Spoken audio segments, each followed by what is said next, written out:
Alors, c'est effectivement un vrai débat. Voici mes conflits d'intérêts. C'est un vrai duel avec Vincent. Même si vous avez remarqué à sa posture, il était aussi un peu agressif et agité, comme s'il cherchait à se défendre de quelque chose. J'ai saisi quelques clichés pendant sa présentation. Je sentais qu'il n'était pas tout à fait serein de défendre une technique qu'une exception face à ce qu'est l'évidence. Parce que le problème est bien là. Alors, contrairement à ce que tu peux penser, effectivement, en Suisse, on fait vraiment pas de sphinctérotomie. Et donc, depuis le moment où je sais que je vais devoir parler de la sphinctérotomie, je me suis dit, je vais faire un film sur une sphinctérotomie. Et donc, j'ai pas pu le faire. Alors, il a fallu que je me tourne vers des gens qui en font beaucoup. Donc, je suis tourné vers un collègue à Singapour. D'abord, je lui ai dit, mais est-ce que tu fais des sphinctérotomies dans les fissures? Puis il m'a répondu, ah bon, tu connais un autre traitement? Quand même. Comme quoi, une question de positionnement. Puis j'ai trouvé auprès des collègues espagnols. Alors, avant de vous montrer la petite vidéo, parce que j'aimerais bien avoir la réaction du public, puisqu'on a à peu près 1500, je voudrais demander au public, qui parmi vous n'a jamais fait de sphinctérotomie pour une fissure anale? Latérale ou latérale. Bon, toute sphinctérotomie. Je dirais un bon tiers. Qui en a déjà fait? Quand même, Vincent, quand même. Et qui en a déjà fait mais n'ose pas lever le bras? Non, mais c'est important dans ce sondage. Même Vincent. Parfait. Alors, je vous montre quand même ce petit film, et c'est vrai que le problème est là, je l'admets volontiers, qui m'a gentiment et gracieusement été envoyé par WhatsApp par les collègues espagnols, le jour où j'ai dit, est-ce que vous auriez de quoi me montrer une vidéo d'une sphinctérotomie pour que je puisse quand même le montrer à tout le monde? Voilà, c'est un geste très simple, qui prend quelques secondes, et qui guérit les patients. Alors effectivement, quand on regarde les enquêtes de pratique, parce qu'il faut bien expliquer un comportement, surtout quand c'est un comportement qui n'est pas adéquat ou qui semble anormal. Quand on regarde cette publication, mais on en a déjà parlé, et puis Dominique nous en a parlé, qui est française, on s'aperçoit qu'effectivement, on fait beaucoup de fissurectomies en France, et je fais aussi beaucoup de fissurectomies, même dans les pays limitrophes, hors UE, proches de l'UE, donc comme en Suisse, mais seulement une anoplastie dans 40% des cas. Ça me pose un peu problème parce que quand on m'a appris la technique de fissurectomie, j'ai retenu une chose, c'est que ce qui importait, c'était d'apporter du tissu vivant pour faire cicatriser la fissure et pour calmer les douleurs. Et donc finalement, quand on ne fait pas d'anoplastie dans une fissurectomie, qu'est-ce qu'on fait? Je pose la question, on y reviendra peut-être un petit peu après. Puis surtout, effectivement, en France, on ne fait pas de sphinctérotomie ou très peu. Donc ceux qui sont dans l'assistance probablement représentent un échantillon qui a déjà l'expérience des sphinctérotomies par rapport à la littérature générale. Et puis du coup, on établit des algorithmes et puis on est un petit peu gêné aux entournures pour caser cette sphinctérotomie dans notre algorithme. Mais il y figure quand même en France, à condition qu'on ait une hypertonie, qu'on soit un homme avec aucun risque d'incontinence anale. Qui n'a aucun risque d'incontinence anale? Et puis, donc, c'est effectivement très limité. Même historiquement, Thierry, quand on regarde cet algorithme, je pense qu'il a servi d'inspiration au suivant, c'était encore plus radical. Là, même en cas d'hypertonie, on fait la sphinctérotomie latérale avec un point d'interrogation qu'après échec, en fait, de tous les traitements, même chirurgicaux. Donc vraiment, c'est l'intervention qu'il ne faut pas faire, à bannir. Bon. Donc il y a quand même un paradoxe. Alors, quand on regarde les pays autour, pas très loin. Les Néerlandais, c'est un peu proche du drapeau français, ils font un petit peu comme nous, et qui font beaucoup de fissurectomies. Même les Néerlandais, à peu près la fissurectomie pour 71% des patients, la sphinctérotomie des chirurgiens, la sphinctérotomie pour 30% quand même pratiquent cette sphinctérotomie. Peut-être à peu près l'équivalent de ce qu'on a dans l'assistance. Et alors, il y a ce papier qui est, je trouve, assez intéressant, qui a été publié par les Italiens, qui est une étude mondiale. Alors là, ils ont sorti l'artillerie des médias, Twitter, LinkedIn, WhatsApp, et ils ont envoyé un mailing à toutes les personnes qui pouvaient de près ou de loin être intéressées par la fissure anale, pour voir ce qu'ils faisaient comme type de traitement. Et on s'aperçoit dans cette étude qu'en fait, on a vraiment 85% des chirurgiens qui traitent les fissures anales font de la sphinctérotomie, alors que la fissurectomie, on est à peine à 50%. Donc on est quand même loin derrière. Pourquoi? Probablement parce que la littérature est imprégnée de ce message dont tu m'as accusé de colporter, c'est le meilleur traitement de la fissure anale. Aujourd'hui, le traitement de la fissure anale, c'est la sphinctérotomie latérale. C'est comme ça qu'on guérit les patients. En tout cas, si on se fie à la littérature scientifique. La Cochrane le dit depuis 2011, donc ça fait quelques années qu'on sait que c'est le meilleur traitement. Et aujourd'hui, ça reste le cas. Alors effectivement, il faut avoir un regard critique. Je suis d'accord, le problème, c'est pas que la sphinctérotomie soit efficace, personne ne le nie, c'est qu'elle ampute une partie du sphincter et que donc on a des risques d'incontinence. Mais finalement, dans les dernières études, Nelson lui-même, celui qui nous disait en 2011 « la sphinctérotomie est bonne », quand on regarde les taux d'incontinence avec un suivi à long terme, finalement, on a des taux qui ne sont pas très différents de ceux à qui on injecte du Botox, qui est devenu, mais c'est toi qui nous l'as dit, ce sont tes paroles, Vincent, le standard dans la fissurectomie, qui témoigne bien que le fait que la fissurectomie seule ne fonctionne pas. Quand en plus on ne fait pas d'anoplastie, s'il faut en plus faire du Botox, c'est bien une justification qu'il faut apporter, une amélioration encore à la technique de fissurectomie. Alors est-ce que c'est vraiment plus dangereux ? Moi je me fie à la littérature récente, et puis je vois ces études qui montrent que finalement on a plus d'incontinence dans le groupe fissurectomie que dans le groupe sphinctérotomie. Donc il y en a même qui vont démontrer le contraire, pas très loin de chez nous, en Italie, dans une étude qui est relativement bien construite. Ce n'est pas prospectif randomisé, certes. C'est une étude rétrospective, mais avec des effectifs qui étaient très importants et qui montraient que dans ce cas-là, non seulement la cicatrisation était moins significative dans le groupe fissurectomie, mais en plus, on avait plus d'incontinence dans le groupe fissurectomie. On a même des essais randomisés qui nous montrent que quand on compare les deux techniques, on n'a pas plus de troubles de continence quand on fait une sphinctérotomie latérale que quand on fait une fissurectomie. Même dans les critères d'inclusion, quand on ne sélectionne pas uniquement les malades avec une hypertonie. Donc ça veut bien dire que cette sphinctérotomie, elle n'est pas si dangereuse que ça. Alors, Garg, formidable méta-analyse. Je savais que tu la citerais. Regarde, c'est moi qui aurai le dernier mot. Effectivement, il part d'à peu près 1500 publications et il en garde 22.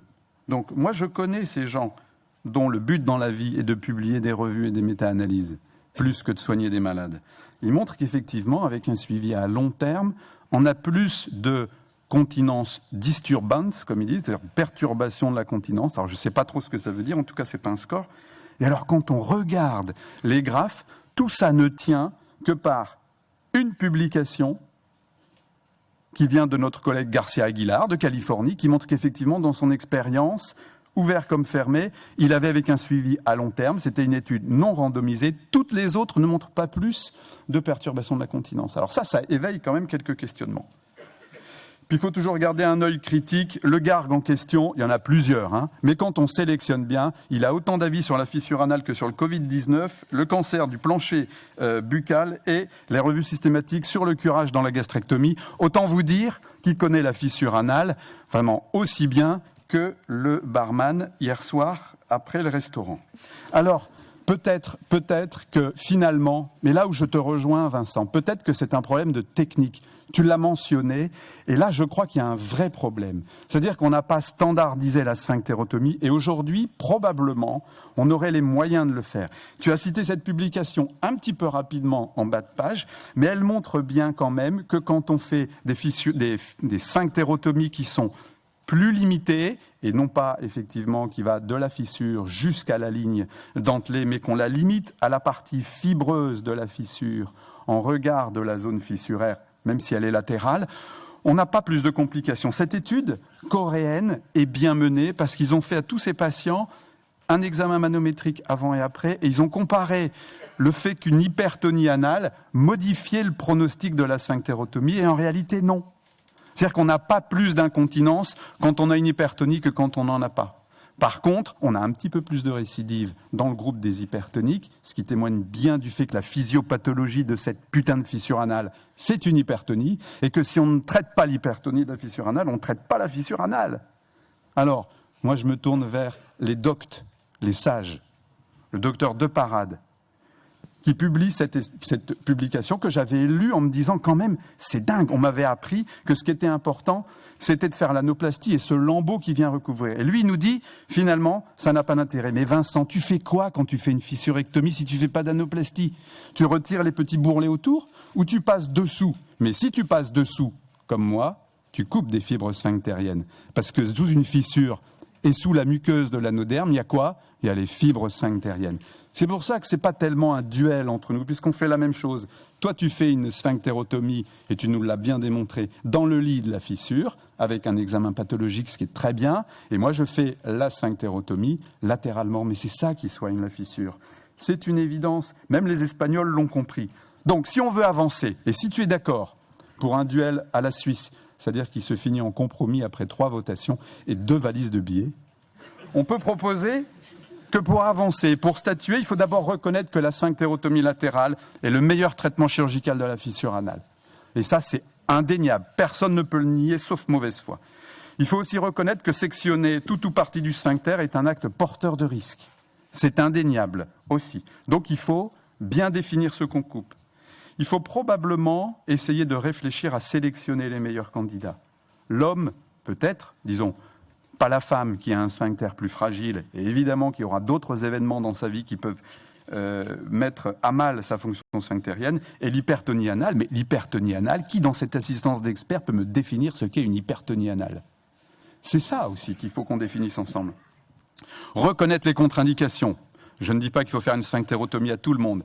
Quand on a un abcès, quand on a une fistule, quand on a une fissure infectée, probablement qu'il faut nettoyer la zone, comme tu nous as bien montré sur la diapositive et la photo. Et là, on est tous d'accord. Et puis, mieux définir les standards de nos traitements. Et ça vaut pour la sphinctérotomie, Vincent, mais ça vaut aussi pour la fissurectomie. Parce que si tu fais une rien-ectomie, en disant « j'ai enlevé la fissure en laissant tout le muscle » et que tu envoies un pot de biopsie en disant fissurectomie de rien, pouvez-vous analyser cet événement? Il faut bien définir ce qu'on enlève quand on fait une fissurectomie. Moi, je pense qu'il y a des fibres sphinctériennes avec.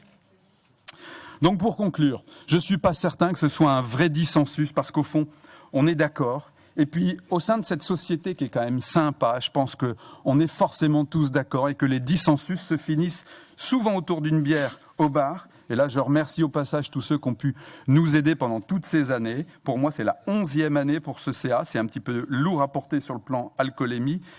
L'ensemble des auditeurs qui participent à ce débat, et moi je suis curieux d'avoir l'avis de la salle aussi. Et ceux qui ne se reconnaissent pas sur ces photos, il faut se tourner vers un seul homme. Celui-ci, qui depuis 35 ans prend des photos de tout le monde gracieusement. Je remercie Fabrice d'être parmi nous encore aujourd'hui. Merci pour tout.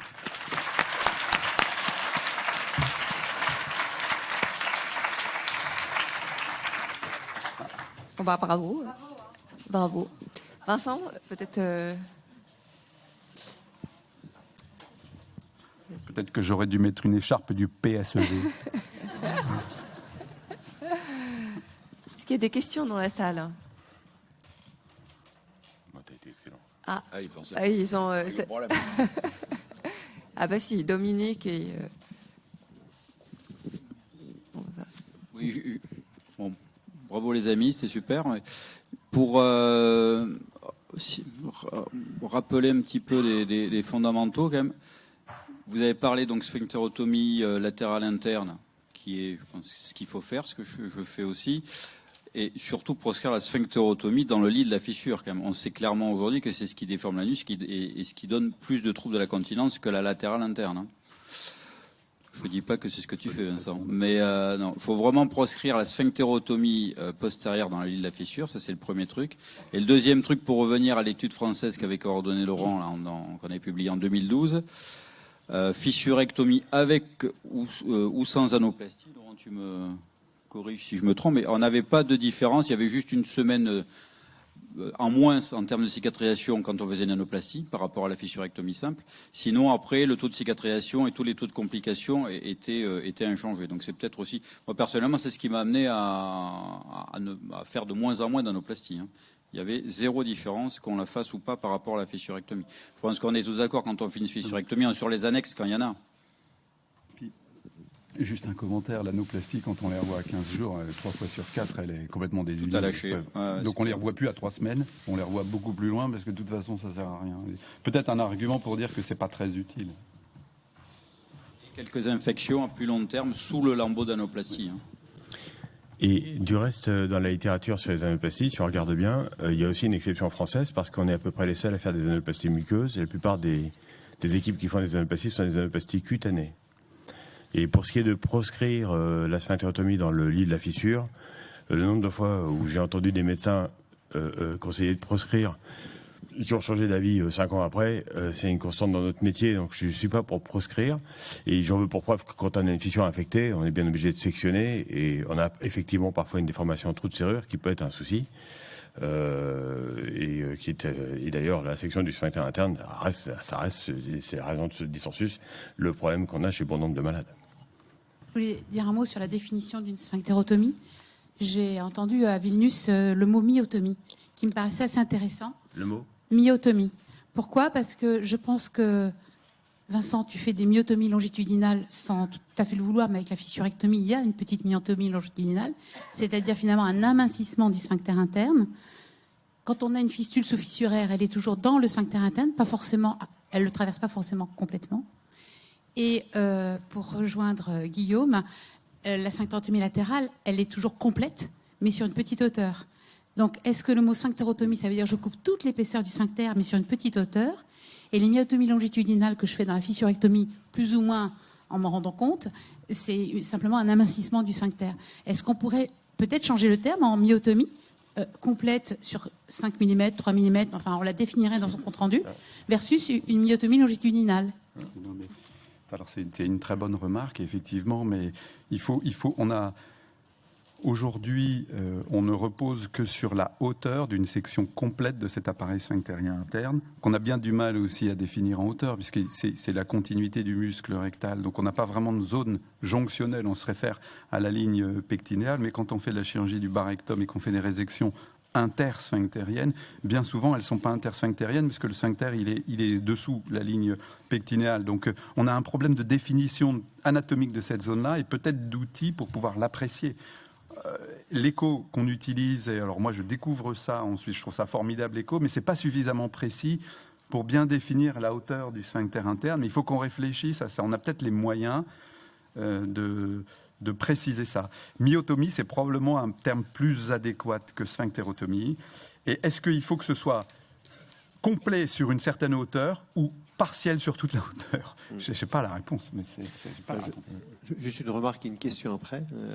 Donc par rapport à la technique qu'on fait en technique fermée, apprécier exactement combien de millimètres on coupe en technique fermée, c'est quand même pas évident en fonction du sphincter anal interne s'il descend ou pas au moment du geste quand on met notre écarteur. On le fait à peu près quand on sait que ça va pas être forcément plus que la taille de notre bistouri.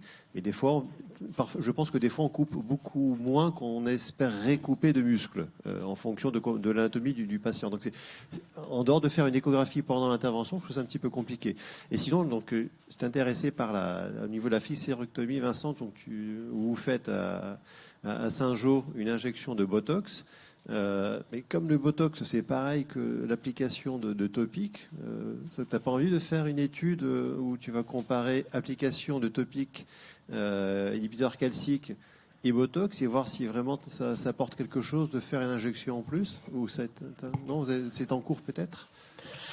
Alors déjà sur ton premier commentaire, moi qui fais de l'échographie endocavitaire, donc l'échographie endo-anale, t'es parfois surpris aussi de la hauteur de ce que tu as sectionné alors que tu pensais avoir limité ta hauteur de section. Je veux dire par là que quand tu as un muscle qui est dilaté, quand tu mets un écarteur en place et que tu sectionnes, il y a ce que tu viens de faire et puis après il y a ce qui peut éventuellement se poursuivre. Exactement.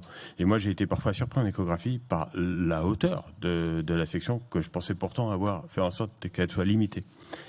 Et ça rejoint ce problème de non-standardisation de ce geste. Voilà.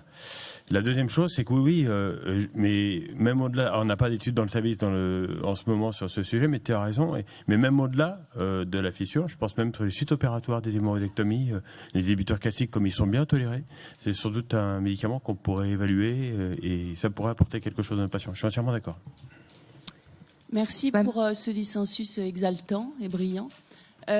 Vous pensez pas qu'il y a fissure et fissure et qu'en fait on fait pas une fissurectomie aux mêmes fissures que celle à qui on va proposer une sphinctérotomie? Moi, quand tu dis qu'est-ce que vous faites je fais pas d'anoplastie non plus, ou quasiment plus, mais quand je fais une fissurectomie, j'enlève les annexes. On n'a pas évoqué les annexes et en fait, quand vous avez une papille hypertrophique qui se balade dans le lit, ça cicatrisera jamais. Et là, je fais une fissurectomie avec, en fait, j'enlève les annexes. Et les sphinctérotomies, ce sera une fissure no surinfectée, sans annexe, avec une hypertonie telle que je vais faire une petite sphinctérotomie latérale interne. Non. Peut-être. La littérature, les critères d'inclusion ne tiennent pas compte de ça. Après, si tu enlèves les annexes en faisant une fissurectomie, tant mieux, parce que si tu les enlèves pas, tu fais quoi? Enfin, je veux dire, Donc, en gros, la fissurectomie, c'est juste le principe du traitement. Donc, il y a une certaine logique à ça. Mais du coup, est-ce qu'il faut qu'on réserve les sphinctérotomies de première intention aux anus hypertoniques, reste à définir, avec des fissures qui sont plutôt d'allure aiguë, mais sans fond chronique et sans annexe, et puis la fissurectomie aux autres? C'est une bonne question, mais ça, la littérature ne répond pas à ça. Peut-être intuitivement, on le fait. Mais j'aurais un commentaire, parce que c'est intéressant ce que tu dis. C'est aussi un problème. C'est-à-dire que la sphinctérotomie latérale interne, on est bien d'accord, j'en fais, c'est efficace. Mais on ne peut pas en faire à tout le monde. C'est ça le problème. Et le souci, c'est quels sont les patients à qui on peut le faire, quels sont les patients à qui on ne peut pas le faire. Et donc, de quoi on parle? On parle de gens qui connaissent bien la question. Et donc, je pense que la sphinctérotomie latérale interne, dans les mains de quelqu'un qui connaît bien ce type de pathologie, c'est pas un problème. La sphinctérotomie latérale interne, par quelqu'un qui boit des fissures à l'avenant, dans plein d'autres pathologies, c'est probablement pas une bonne idée. Parce que le problème, il est là aussi. Et une technique qui n'est pas reproductible sans risque par tout le monde est souvent pas une bonne technique. Voilà, ça, c'est un message important. Bravo pour votre dissensus exceptionnel. Un commentaire, je suis d'accord, je ne parle pas de le patient hypertonique. Bon, celui-là, c'est vrai qu'on a quand même envie de couper un peu. Mais la grande majorité des autres, en fait, je ne suis pas d'accord avec toi, Guillaume, sur quand je fais une dissection, je coupe le sphincter. Alors, quand tu fais une hémorrhoïdectomie, tu coupes le sphincter aussi parce que tu ne sais pas disséquer? Premier commentaire. Ouais. Deuxième commentaire. Dans l'étude qu'on avait publiée, effectivement, il y avait 100% de guérison des fissures. Ouais. Donc, à 1 an, en évaluation à l'aveugle. Donc, pourquoi couper le sphincter lorsqu'on guérit les fissures sans couper le sphincter? Moi, j'ai dit à Léon, parce qu'on en parlait hier soir, sur sa fissure anale qu'il titille, va voir Laurent, il a 100% de guérison. Mais c'est le seul. Ça existe jamais. Non, je te rappelle qu'il y avait 10 opérateurs en France. Non, mais ça va mieux. Moi, j'étais avec Lucas tout à l'heure, ça va beaucoup mieux. Bon, on va devoir avancer sur le programme, là. Et c'est-à-dire que le programme, c'est de faire une pause d'aller prendre des cafés, parce que ça va, là. Et donc, à tout à l'heure. Merci. Merci.